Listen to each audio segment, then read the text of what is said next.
আজকে বানাবো চিকেন পকোড়া। কিভাবে বানাই চলো দেখাই। প্রথমে হলুদ লবণ আর লেবুর রস দিয়ে ম্যারিনেট করে ঘন্টাখানেকের মতন রেখে দিয়েছি। এখন বাকি জিনিসগুলো দিয়ে দিচ্ছি। কি দিচ্ছি চলো দেখাই। প্রথমে এখানে দিয়ে দেব ময়দা, এখানে দিয়ে দেব সুজি আর অল্প করে চালের গুঁড়ো। তার সাথে দেব একটু অল্প করে হলুদ, তো আগে দিয়েছি, অল্প করে দিলাম। লবণও অল্প করে দেব। আর এখানে রসুন, পেঁয়াজ আর আদা পেস্ট দিয়েও মেখে রেখেছি, এগুলো দিয়ে দিয়েছি এখানে। এখন এগুলো ভালোভাবে মেখে নেব, নিয়ে তারপর দেখাচ্ছি। এই যে চিকেন মাখা হয়ে গেছে। এখানে কড়াইতে তেল বসিয়ে দিয়েছি। এখন একটা একটা করে চিকেন দিয়ে দেব।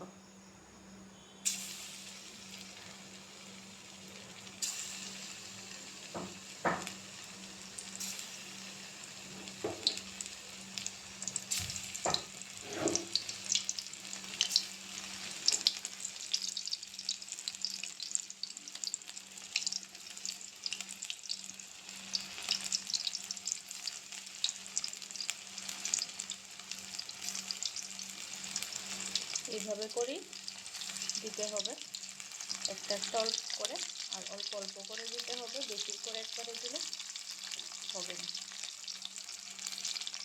জালটা লো ফ্লেমে রেখে ভাজতে হবে।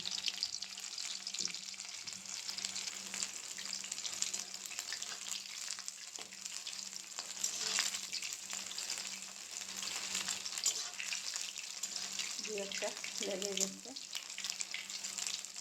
ফুটে যাবে আস্তে আস্তে। জালটা একদম কম করে দিয়ে আস্তে আস্তে ভাজতে হবে, যাতে মাংসগুলো সিদ্ধ হয়ে যায়। এই যে এইভাবে লাল লাল করে ভাজতে হবে। এগুলো আমার ভাজা হয়ে গেছে, আর এগুলো আরেকটু হবে। আস্তে আস্তে করে এগুলো বানাতে হয়। নামিয়ে দেখাচ্ছি। এই যে নামিয়ে নিয়েছি, বাকিগুলো দিয়ে দেব। এইরকম করে আস্তে আস্তে পকোড়াগুলো ভাজতে হবে। আর পকোড়াগুলো কীরকম হয়েছে অবশ্যই দেখাচ্ছি।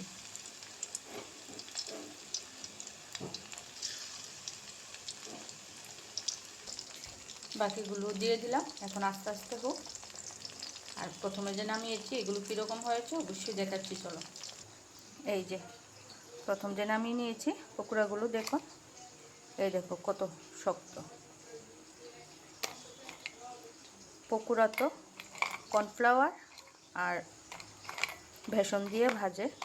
আমি আজকে ময়দা, সুজি আর চালের গুঁড়ো দিয়ে বানিয়ে দেখাইলাম যে কীরকম হয়। একবার দেখো। ছেলেকেও দিয়েছি, বলছে মা খুব টেস্ট হয়েছে। এরকমভাবে একবার বানিয়ে খেয়ে দেখবে, ভীষণ টেস্টি লাগে। আর ভিডিওটা ভালো লাগলে অবশ্যই লাইক, কমেন্ট, শেয়ার করে দেবে।